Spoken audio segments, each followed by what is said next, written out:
Gravity Falls is unlike any other cartoon to ever premiere on the Disney Channel, and for good reason. Who knows what other secrets are waiting to be unlocked?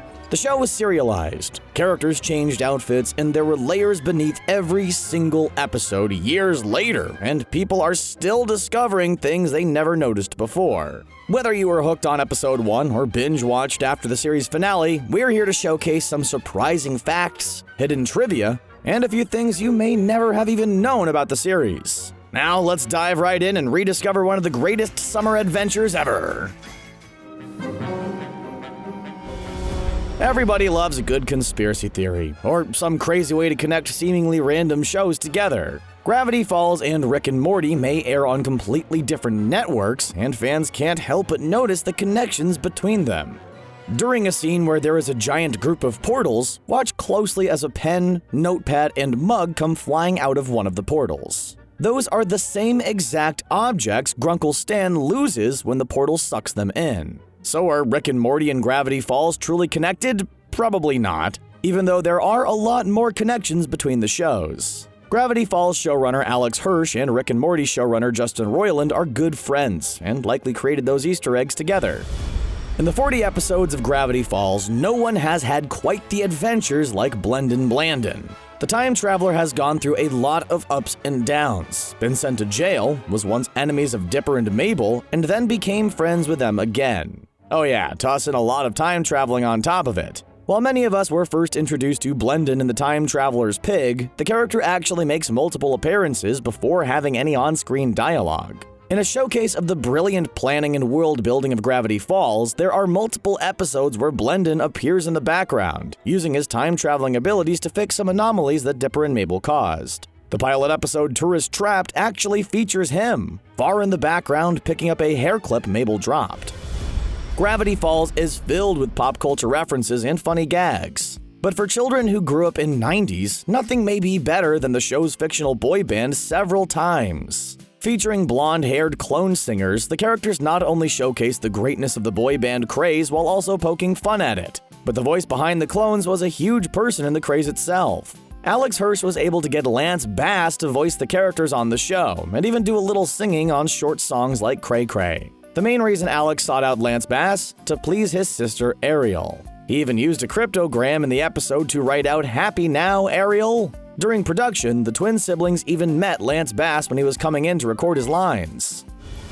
There's plenty of stuff going on with just the main plot of Gravity Falls, but every episode is truly packed with small details, hidden moments, and big surprises. It's easy to zone out during most TV show theme songs, but Gravity Falls forces viewers to pay attention to every detail. Towards the end of the credits, it's hard to miss the whispers played during a majority of the episodes. Even if you turn up your TV, though, the whispers will be nearly impossible to understand. The reason? They are all played backwards. And it didn't take long to figure this out. Turns out the actual dialogue in the whispers were extra clues to help solve the cryptograms, including switch A to Z, 26 letters, and 3 letters back. The clues definitely help viewers solve those end title mysteries a lot more easily. The supporting cast of Gravity Falls helps build the world of the show, and each role is more essential than the last. Through the episodes, we got to meet the characters Agent Powers and Agent Trigger. Turns out these guys have been following Dipper and Mabel for a while, and we can spot their undercover actions through a ton of episodes. They appear behind newspapers in the theater for episode Sock Opera, show up in the background for the episode Love God, and also appear on the upper level of the mall for the episode Susan the Real Girl. It's easy to ignore the background or add a lot of filler, but the Gravity Falls animation team always goes out of their way to create small details like this for fans. As Gravity Falls went through the early production process, it took a lot of time to put all the pieces together. Jason Ritter was initially cast as the young Dipper, but temporarily had to leave the role as he worked on another show. Once the show was canceled, the schedule was still open for Ritter to return, and the voice of Dipper was fully set in place. 40 episodes later, and Ritter continued to voice the character, even doing a special live script reading for fans of the show. Seeing the voices live is truly a sight to see, especially considering Ritter had a mustache during this reading. Pulling back the curtain on the voices behind the series shows how much goes into the animation. Despite being one of the main villains on Gravity Falls, the triangular dream demon Bill Cipher has a huge following and has constantly been a fan favorite. Clearly, creator Alex Hirsch sees their love for this and created something really special when Gravity Falls was coming to an end. Turning the mysteries of the animation into a true-to-life global manhunt, Hirsch hid an actual statue of Bill Cipher in a mysterious location. Thanks to a number of clues and die-hard fans working together, the statue was found on a trail in the state of Oregon. Any fans who physically went there were treated to some great Gravity Falls merchandise, and of course, plenty of selfie opportunities with Bill Cipher. And while it was awesome seeing Bill Cipher in the real world, he has been intertwined in the show for as long as we can remember. Much similar to the Deathly Hallows symbol in Harry Potter, the Bill Cipher symbol was often hidden in plain sight, almost taunting the characters of Gravity Falls before he made his official debut on the show. The attic of the Mystery Shack has a stained glass window, but the design isn't random at all. It's clearly Bill Cipher. The seeds were also there for the evil entity to come and haunt the world of Gravity Falls. Sibling relationships are all the norm for sitcoms and cartoons, but there's truly something special found in the bond with Mabel and Dipper. Show creator Alex Hirsch based a lot of their relationship off his own with his twin sister Ariel, and to help keep the cartoon siblings realistic, he crafted a number of rules for the characters. One of the biggest rules? They like each other. Even if they make bad decisions or annoy one another, at the end of the day, they truly like each other and have a great sibling bond. Other rules focus on their intelligence, ability to bond, and how crazy situations like the ones in Gravity Falls help draw them closer together. In the cartoon world, a character's wardrobe often never changes. SpongeBob wears his square pants, Doug loves that vest, and Phineas often rocks a striped tee. This is what sets Mabel out from the rest. In every episode of Gravity Falls, she is pretty much in a different sweater design. There have been over 100 designs in all, and Hirsch found inspiration directly from his sister and her fashion choices while growing up. Among some of the crazier designs includes a light bulb that lights up, the Weenie Dog sweater that goes around the whole design, and the purple and yellow striped sweater in honor of Freddy Krueger from the episode Summerween. Naturally, her wide wardrobe options have created a lot of cosplay designs for fans of the show. When the town of Gravity Falls was first established, there were some crazy laws set into place. If you missed out on the small details, you may not know how wacky some of these laws are, and how they are still being upheld by the town. Yep, it's true. The citizens of Gravity Falls have the right to legally marry a woodpecker, although we're not sure how well the marriage would hold up outside of the town lines. And moon people, which we can only assume are aliens, are also outlawed in the town. The Finders Keepers law allows anyone who holds the physical deed to a property to actually own the property or land. And once you turn 10 years old, you are legally tried as an adult and can be jailed for all of your crimes. Yikes! Imagine if some of these were actually legal in the whole United States. Poor Suze grew up without knowing who his father was, and it clearly had an impact on him. Not only does he envision his father as a masked wrestler, but one of his biggest inspirations is a wrestler named Terry America. The fictional character never actually appears on the show, but Alex Hirsch shared this information through a special Reddit Ask Me Anything session. For wrestling fans, the name Terry America is directly related to real-life wrestling legend Hulk Hogan. Hogan's real name is Terry, and for a brief period of time, he wrestled as the masked superstar known as Mr. America. Mix the two together and you have Terry America.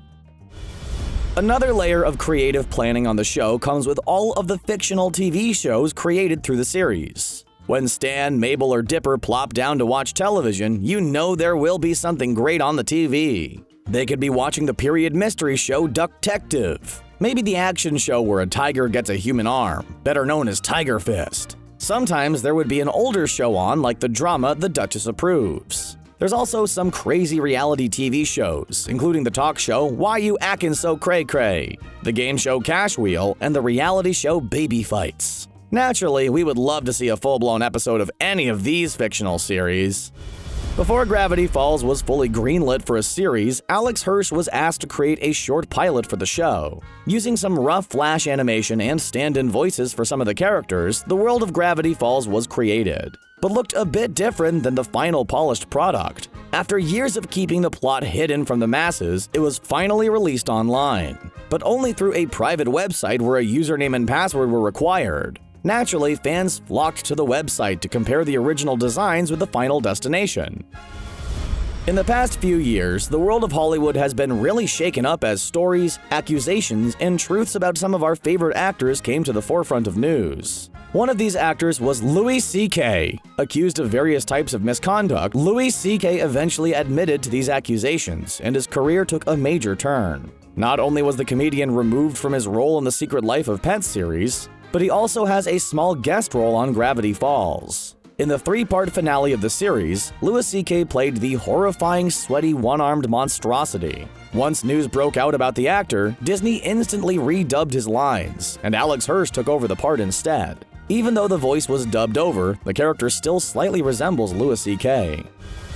Even though Gravity Falls ended after 2 seasons, the show has found multiple ways to live on. One of them was through a special graphic novel. The book was entitled Gravity Falls: Lost Legends 4 All New Adventures, and features 4 different stories set in the world of Gravity Falls. The stories pretty much stand on their own and directly relate to the world of comic books, but one of them could be considered a direct sequel to the series finale of the show. In Don't Dimension It, characters wander around looking for any more possible portals located within Gravity Falls. The publication of the graphic novel in 2018 gives people hope that maybe one day an additional season or Gravity Falls movie will be planned. The name of the show, Gravity Falls, already has a lot of mystery to it, but also has a clever pun built right into the title. In other words, it's essentially perfect. So how did Alex Hirsch come up with the title? Was it blended from Disney's creative machine? Nope. While walking down the street one day, Alex was near a pie shop when the title just popped into his head. It stuck, became unforgettable, and helped forge a lot of the show to branch off just the name of the town. And now here we are, all wishing Gravity Falls was a real place we could visit and interact with. One of the more fascinating parts of the Gravity Falls opening credits is the large collection of Polaroid pictures sprawled out on the screen. Not only can you spot a half-portrait of Alex Hirsch near the top of the collage, but one of the more noticeable pictures is the black and white image of Batboy. While it clearly looks like a design created just for the show, the Batboy drawing is an homage to the Weekly World News cover star known as Batboy. The iconic image graced the tabloid magazine dozens and dozens of times before it officially closed in 2007. Even with Weekly World News not publishing any new issues, Batboy lived on, and Gravity Falls has helped build the legend of the character into a whole new generation. With only 2 seasons and 40 episodes, fans are constantly craving more Gravity Falls and adventures with Mabel and Dipper. So what exactly happened? Did Disney cut the show short? Was it canceled? None of the above. This was the plan all along. Alex Hirsch had a vision for the show, played it out over 2 seasons, and wanted the idea of a single summer to stick for the characters. The events of a single summer also fit the mold for Phineas and Ferb, but clearly their show bended the rules a little bit as it went on for 222 episodes and multiple TV movies. Gravity Falls stayed a little more grounded, but there's no stopping the show from jumping forward to the next summer and creating a whole new adventure for our characters. Gravity Falls has had numerous guest voices over the years, and each one has helped the show draw in new viewers and provide a lot of fun moments. J.K. Simmons voiced the characters of Ford Pines, while Alfred Molina played the Multi-Bear. Both actors were integral parts of the Sam Raimi Spider-Man trilogy, and Molina's 8-headed bear is a nice homage to the octopus-inspired name Doc Ock. That's not the only Spider-Man connection through Gravity Falls either. Alex Hirsch was hired to help flesh out story and dialogue for the Academy Award-winning animated movie Spider-Man Into the Spider-Verse. While he never received final screen credit, he did put a lot of work into characters like Miles. How do you find inspiration for a cartoon-filled world like Gravity Falls? Well, you take a road trip. To help create some inspiration for his writing team and art production crew, Alex Hirsch planned a big road trip between seasons 1 and 2. But this was no trip booked at the Holiday Inn. Instead, they stopped along multiple oddities across the West Coast, including various tourist traps and hotels in the middle of nowhere. And the trip worked. They found a lot of great ideas for the show, including a large lumberjack, mysteries of the forest, and some gift shops with unique items that they could directly implement on the show. We just have to wonder how many crazy summer adventures the show actually inspired in real life. Looking for more details and clues to check out the next time you're binging episodes of Gravity Falls? Well, check for the number 618 scattered throughout the series. The number often appears, shown on everything from walls to addresses. But what does it mean exactly? Well, there's no huge mystery here, just a fun Easter egg. The 618 refers to June 18th, Alex Hirsch's birthday. Of course, this is the same birthday as his twin sister Ariel, making the connection between siblings even stronger and adding a fun touch for Dipper and Mabel as well. And while you're on the hunt for numbers through the background and small details, you should also start looking for letters as well. One thing you may notice, especially in the Mystery Shack, the use of the letter H. This one is pretty simple as well. Alex Hirsch has the letter inserted into multiple shots to represent his last name. Nothing more than that. Much like how Matt Groening uses Homer Simpson's hair to create an M, the H is a great nod to the creator of the show and a fun Easter egg to point out to friends while watching episodes. One of the biggest plot elements of all of Gravity Falls is the coveted Journal 3. Appearing in the pilot of the show, Dipper finds the journal and uses it to discover and define all of the mysterious creatures and beings found in Gravity Falls. While we could spend all day pausing and studying the screenshots of the journal, you can actually own a copy for yourself. Disney published the full version of Journal 3 to the masses, allowing fans of the show to keep up with all the creatures and go on some adventures of their own. The highly detailed journal is a great collector's item and fun companion of the show. Ever wanted to create your own adventures in Gravity Falls? Well, you have your chance thanks to Disney Infinity 2.0 and 3.0. The Toys to Life gaming series never actually produced any Gravity Falls figures, but the digital content in the game featured plenty to create and play with. There's the Mystery Shack, multiple vehicles, and a lot of background decorations. If you collect power discs, one of the main ones to look for is Mabel's Kittens for Fists. The upgrade allows any character to shoot out kittens and attack opponents with them. Mabel and Dipper costumes were also available in the Toy Box mode of the game. So, did you enjoy the deep dive into the world of Gravity Falls? What fact was the most surprising? Are you ready to see the show return or have a full-length movie? Let us know in the comments below, and don't forget to subscribe to Screen Rant for more great content.